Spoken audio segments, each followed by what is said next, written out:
move us onto some more on measurement. We've talked about it in a number of different ways here, and there were a couple of additional questions that I thought would be worthy of looking at. 93% of respondents think it's very important or important to measure the impact of internal communication. So this stat warms my heart. Here then are the top 3 challenges associated with measuring internal communications. One, the lack of tools, and Angela, I want to come to you in a moment just to get your big picture reaction to these barriers. A lack of tools, the organization doesn't understand what to measure, and then the third, metrics are either too difficult to get or our colleagues in IT are not cooperating with what we need to generate those metrics. Angela, would love to get your thoughts on these barriers. Yeah, so lack of tools, sometimes that's surveys.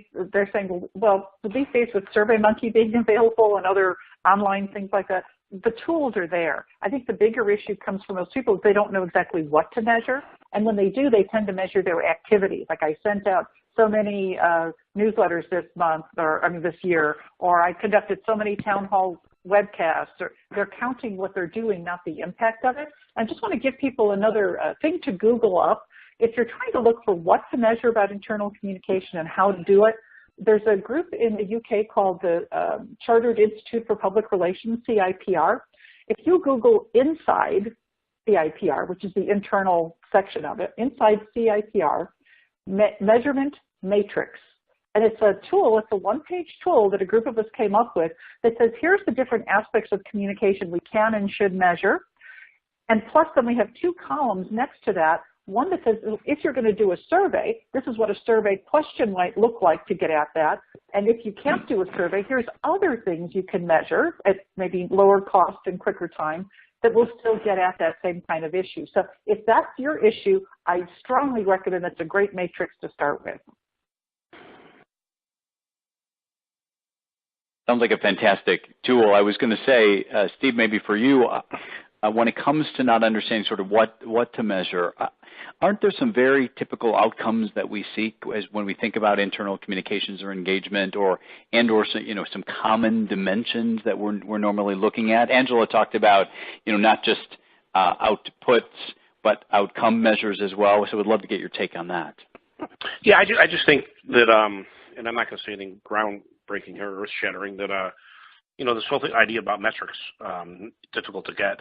Metrics are important. It's important to know whether somebody opened up an email. It's important to know whether or not somebody accessed the internet. It's important to know the numbers and the activity.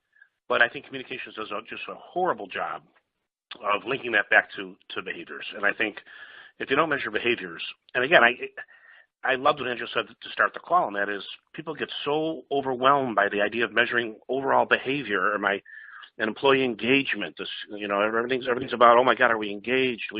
Are we an engaged workforce? Are we this? Are we that?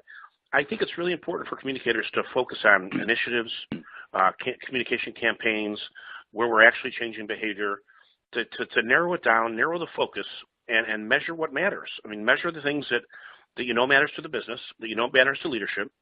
And I think if you simplify it and get really good at a couple things there, and whether you want to call them KPIs or whatever you want to call them, what are the things? Pick 2 or 3 things, and we're going to focus on those things. Are we moving the needle on this, and that? Or 2 things even, or 1 thing. God, if you do 1 thing, you're ahead of the game probably these days. I just think people get overwhelmed with the idea of measuring. Are we changing behaviors in overall? Are we creating an engaged workforce? Are we affecting the culture? I mean, those are all questions that are, how many angels dance on the head of a pin? Those are tough, but if you identify a couple at the beginning of the year, and then shift it every quarter as needed, and say, okay, well, we're going to move the needle on this, this, and this, and are we doing it? I think you'll be far better off. And there's a couple. If your organization already does something like an engagement survey, if you can get a couple of questions added to the survey that can actually show what the impact of communication is on them. So, for example, we use demographic questions to see how different subgroups respond differently to the question. We can put in a question like, to what extent do you listen to or participate in town hall meetings, or participate in internal social media, or read the publication? Excuse me.